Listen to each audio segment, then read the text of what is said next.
عبداللہ بن عمر اور عبید اللہ بن عمر بصرہ سے گزر رہے تھے ایک جنگ سے واپسی پر، تو حاکم بصرہ نے آپ کو کچھ پیسے دیے کہ یہ مال غنیمت میں جا کے جمع کروا دینا،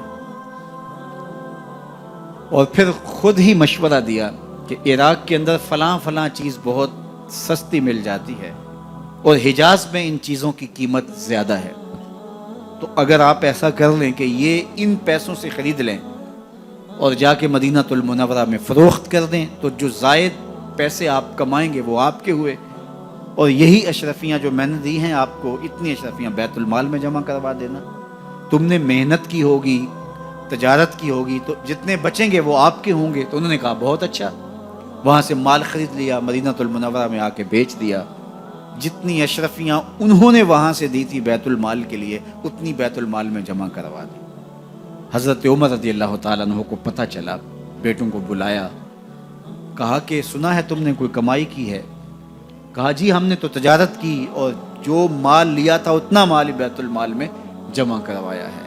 کہا تم بیت المال کے پیسوں پر کمائی کی ہے، وہ پیسے بھی تمہیں بیت المال میں جمع کروانے پڑیں گے۔ یہ عمر ہیں رضی اللہ تعالیٰ عنہ۔ رومی شہنشاہ کی بیوی سلام بھیجتی ہے حضرت عمر رضی اللہ تعالیٰ عنہ کی اہلیہ کو، تو وہ 1 دینار ادھار لے کر کے اس کا عطر خریدتی ہیں اور شیشیوں میں ڈال کر کے ان کو بھیجتی ہیں کہ چلو ایک رواداری کا اچھا ثبوت فراہم کیا جائے۔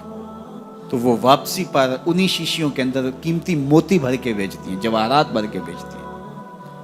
حضرت عمر رضی اللہ تعالیٰ عنہ فرماتے ہیں لاؤ یہ سارے جواہرات، سب کو فروخت کرتے ہیں، 1 دینار اس کو دیتے ہیں، باقی بیت المال میں جمع کر دیتے ہیں۔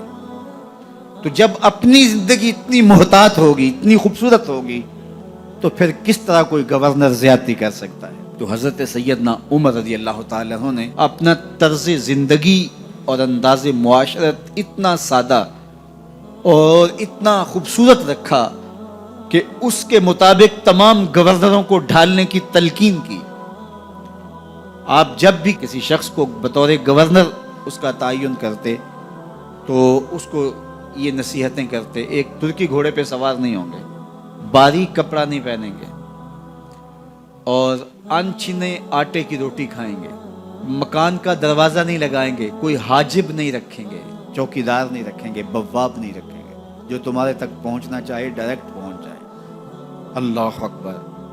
اور پھر جب کسی کو متعین کیا جاتا اس کی جائیدادیں لکھ لی جاتی کہ اس کے پاس کتنی جائیداد ہے، وہ حساب اپنے پاس رکھتے، اور جب وہ معزول ہوتا یا اس کا وقت ختم ہوتا تو آپ دیکھتے کہ اب اس کے پاس جائیداد کتنی ہے۔ اگر وہ جو پہلے آپ نے اپنے پاس ریکارڈ رکھا ہوتا اس سے جائیداد اس کی زیادہ ہوتی تو حضرت عمر بقیہ جائیداد بیت المال میں جمع کرتے۔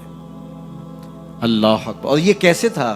گورنر بول نہیں سکتا تھا، اس لیے کہ حضرت عمر کی اپنی بود و باش بھی اسی طرح کی تھی، اپنا طرز زندگی بھی اسی طرح کا تھا۔ مال غنیمت میں بہت ساری چادریں آتی ہیں جو سب کو تقسیم کر دی جاتی ہیں۔ خطبہ جمعہ دینے کے لیے آئے تو ایک شخص کھڑا ہو گیا، عمر خطبہ بعد میں سنیں گے، پہلے یہ بتائیں کہ یہ جو تم نے قمیض پہنی ہے یہ کہاں سے آئی؟ مال غنیمت کے اندر جو چادریں آئی ہیں سب کے حصے میں ایک ایک چادر آئی، آپ داراز قد ہیں، ایک چادر سے قمیض نہیں سل سکتی، تو آپ کی قمیض کہاں سے آئی؟ پہلے اس سوال کا جواب دے دیجئے، پھر خطبہ سنیں گے۔ اللہ اکبر۔ آپ کے بیٹے کھڑے ہوتے ہیں، کہا ایک چادر سے میرے باپ کی قمیض نہیں بنتی تھی، میں نے اپنے حصے کی چادر بھی اپنے باپ کو پیش کی ہے۔